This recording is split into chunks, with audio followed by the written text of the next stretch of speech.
Guys welcome to టిఎన్స్పియర్.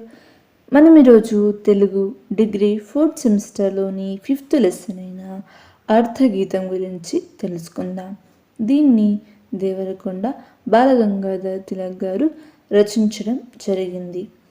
ఇక్కడ ఆర్ధగీతం అంటే ఏంటి అంటే బాధ దుఃఖం కలిగిన హృదయంలో వచ్చిన గీతమే ఆర్ధగీతం. ఇది ప్రతి ఒక్క విద్యార్థికి ఉపయోగపడుతుంది. తర్వాత లెసన్లోకి చూసుకుంటే కవి పరిచయం తెలుసుకుందాం. ఇక్కడ హెడ్డింగ్స్ పెట్టి రాయడం మర్చిపోకండి. ఇలా హెడ్డింగ్స్ పెట్టి రాయడం ద్వారా మీకు ఈజీగా అర్థమవుతుంది మరియు ఇన్విజిలేటర్ కూడా ఈజీగా అర్థమవుతుంది. ఇక్కడ హెడ్డింగ్ పాఠ్యభాగ్యము అని పెట్టేసి అర్థగీతం, తర్వాత కవి పేరు అని హెడ్డింగ్ పెట్టి దేవరకొండ బాలగంగాధర్ తిలక్ అని రాయండి. తర్వాత దేని నుండి గ్రహింపబడింది అంటే ప్రస్తుత పాఠం ఆర్ధగీతం దేని నుంచి గ్రహించారు? అమృతం కురిసిన రాత్రి అనే కవితా సంపుటి నుంచి తీసుకోవడం జరిగింది. ఇక్కడ జననం 1922లో ఇతను జన్మించడం జరిగింది. డేట్స్ కూడా రాయడానికి ప్రయత్నించండి. తర్వాత జన్మస్థలం, వీరు పశ్చిమ గోదావరి జిల్లా మండపాక గ్రామంలో జన్మించారు. ఇది జన్మస్థలం. తర్వాత వీరి రచనలు, వీరు ప్రభావతం సంధ్య, గురువంకలు, అమృతం కురిసిన రాత్రి. అతను 3 ఇంపార్టెంట్ ఉన్నాయి: ప్రభావతం సంధ్య, గురువంకలు, అమృతం కురిసిన రాత్రి వీరి రచనలు. ఇలా హెడ్డింగ్స్ పెట్టి రాయడం మర్చిపోకండి. తర్వాత చివరిగా అవార్డు, ఇతనికి అమృతం కురిసిన రాత్రి అనే రచనకు కేంద్ర సాహిత్య అకాడమీ అవార్డు లభించడం జరిగింది. తర్వాత మరణం, వీరు చిన్న వయసులోనే మరణించడం జరిగింది. 1966 సంవత్సరంలో మరణించడం జరిగింది. ఇక్కడ 1922 జననం, 1966 మరణం.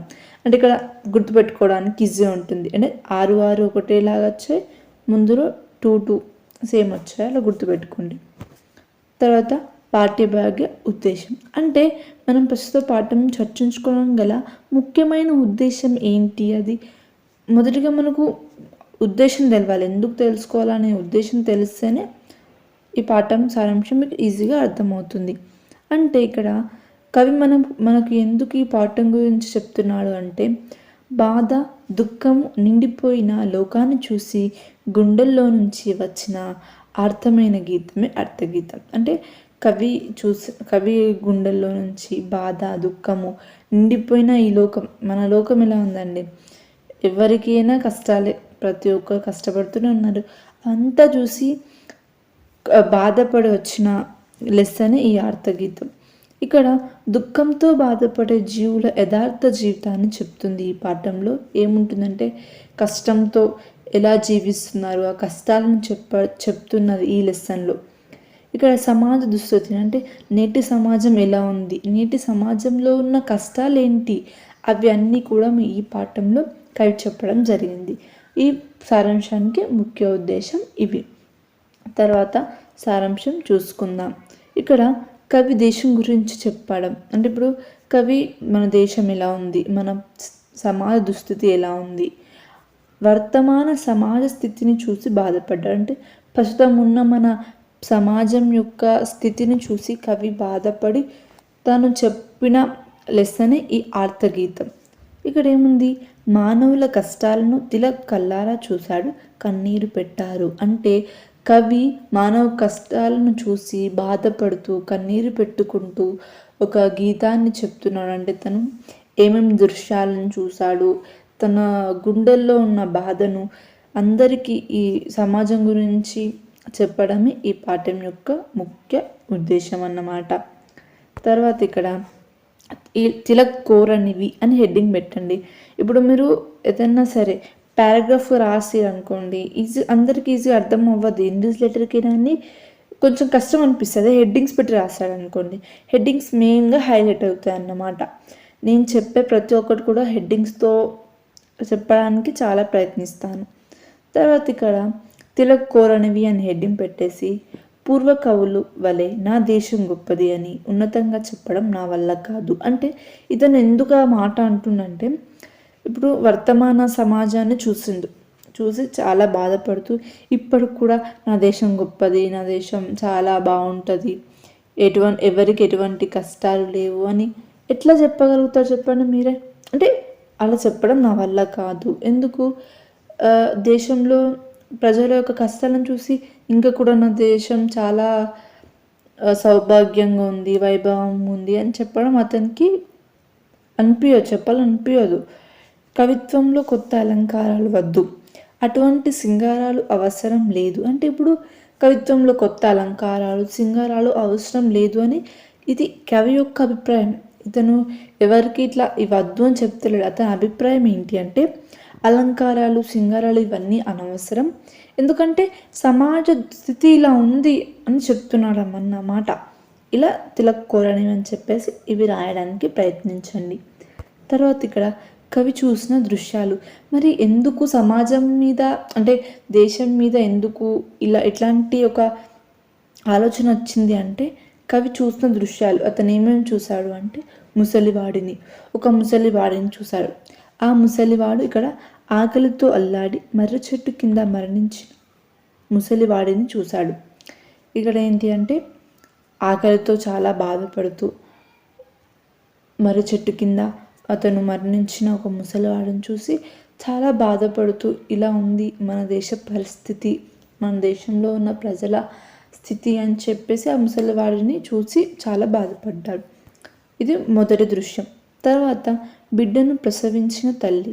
అంటే ఇక్కడ వర్షంలో వంతెన కింద బిడ్డను ప్రసవించి మూర్చపోయిన ఉన్న దృశ్యం. అంటే ఇక్కడ ఏంది, ఒక తల్లి ఒక బిడ్డను ప్రసవించి, ఎక్కడ ప్రసవించింది? వర్షంలో వంతెన కింద. అంటే వాళ్ళకి ఇల్లు కూడా లేదు, ఒక వంతెన కింద బిడ్డను ప్రసవించి మూర్చపోయిన, అంటే ఆమె చనిపోయింది. ఆ దృశ్యాన్ని చూసి ఇటువంటి స్థితి ఉందా ఒక తల్లికి, ఇంత కష్టం అని చెప్పేసి అదిని చూసి చాలా బాధపడ్డాడు. ఇది సెకండ్, బిడ్డను ప్రసవించిన తల్లి. థర్డ్ ఏంటి అంటే పసిబాలుడు. అంటే తల్లిదండ్రులు లేక ఏడుస్తూ ఒక మురికి కాలువ పక్కన నిద్రపోయిన 3 ఏళ్ల బాలుడు. అంటే ఇతనికి తల్లిదండ్రులు ఎవరు లేరు, తినడానికి తిండి లేదు, ఉండడానికి చోటు లేదు. ఒక మురికి కాలువ పక్కన నిద్రపోయి అతని వయసు ఎంత చూడండి, 3 ఏళ్ల బాలుడు. అంటే ఎంత చిన్న, అతనికి ఏమీ తెలియదు. అటువంటి ఏజ్లో కూడా అతను చాలా బాధపడుతూ ఏడుస్తూ ఇలా ఉన్న బాలుని చూసి కవి చాలా బాధపడ్డాడు. ఇది థర్డ్. ఫోర్త్ ఏంటి అంటే ప్యూను వీరన్న. ఇక్కడ ప్యూన్ వీరన్న అతను వర్క్ చేస్తూ ఉంటాడు. అయితే పిల్లలకు గంజి పోసి తాను ఆకలితో ఆఫీస్కి రావడం. అంటే ఇక్కడ తినడానికి తిండి లేదు, వాళ్ళకు పిల్లలు ఉన్నారు. అలా పిల్లలకు గంజి పోసి తాను మాత్రం ఏమి తినకుండా ఆకలితో ఆఫీస్కి రావడం. ఇక చూడండి, అతను పని చేస్తున్నా కానీ పనికి తగ్గ జీతం లేదని అర్థం కదా ఇక్కడ. తర్వాత గుమస్తా. భార్య క్షయ వ్యాధితో బాధపడుతుంది. అక్కడ ఖర్చుకి, ఇప్పుడు ఆపరేషన్ చేయించడానికి కూడా ఖర్చు కావాలి. ఆ ఖర్చు లేక, ఆ ఖర్చుకి డబ్బు లేక అట్లా బాధపడుతున్న భార్య, 5 పిల్లలు ఆకలి బాధపడుతున్నారు. అంటే 5 పిల్లలకు కూడా తినలేక బాధపడుతున్నారు. ఆ గుమస్తా ఇక్కడ ఏంది, ముసలివాడిని చూసి, బిడ్డను ప్రసవించిన తల్లిని చూసి, పసిబాలుని చూసి, ప్యూన్ వీరన్నను చూసి, గుమస్తాను చూసి, వీళ్ళందరినీ చూసి కవి చాలా బాధపడుతూ నీటి సమాజంలో ఉండడానికి చోటు లేదు, తినడానికి తిండి లేదు, సరైన డాక్టర్ అంటే హాస్పిటల్ వసతి లేదు, తల్లిదండ్రులకు ఏడుస్తున్నారంటే అటువంటి వాళ్ళకు, చిన్నపిల్లలకు చూసుకోవడానికి గవర్నమెంట్ ఇది ఒకటి ప్రొవైడ్ చేయాలి కదా. ఇవన్నీ చూస్తూ మన దేశం ఇలా ఉంది, మన దేశ స్థితి ఇలా ఉంది, ఇవన్నీ ఉన్నాయి, ఇవన్నీ తీరాలి అని చెప్పేసి కవి చాలా బాధపడుతూ. ఇక్కడ నెక్స్ట్ ఏంటంటే కవి ఆవేదన. ఇక్కడ ఏంది, ఈ ఆకలి, పేదరికం, బాధలు ఇవన్నీ కూడా పోతేనే మన దేశం అనేది గొప్పగా ఉంటుందని, మన దేశ వైభవాన్ని, సౌభాగ్యాన్ని ఇతరులు చెప్పుకుంటారని, మన దేశం ఉన్నతంగా మారుతుందని చెప్పేసి కవి చెప్పడం జరిగింది. తిలక్ కళ్ళల్లో కన్నీరు వరదగా ప్రవహించింది. ఇవన్నీ దృశ్యాలు చూసి అతను కళ్ళల్లో కన్నీరు అనేది ప్రవహించింది. ఇలా ఇవన్నీ మారాలి, ఈ మార్పుకి కారణం అవుతే నేను అంటే నా వల్ల ఇప్పుడు అందరం మారితేనే కదా దేశం మారుతుంది, ఇలా జరిగితే నా దేశం అభివృద్ధి చెందుతుంది అని చెప్పేసి జరగడమే ఈ పాఠం యొక్క సారాంశం. ఇలా హెడ్డింగ్స్ పెట్టి ఎవరెవరు దృశ్యాలు ఉన్నాయి కదండి 5 దృశ్యాలను వివరించి రాయండి ఎగ్జామ్లో.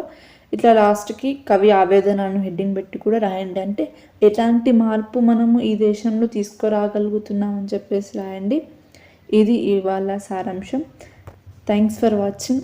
నా వీడియోస్ మీకు ఇంపార్టెంట్ నచ్చుతున్నాయి అనిపిస్తే ప్లీజ్ డూ సబ్స్క్రైబ్.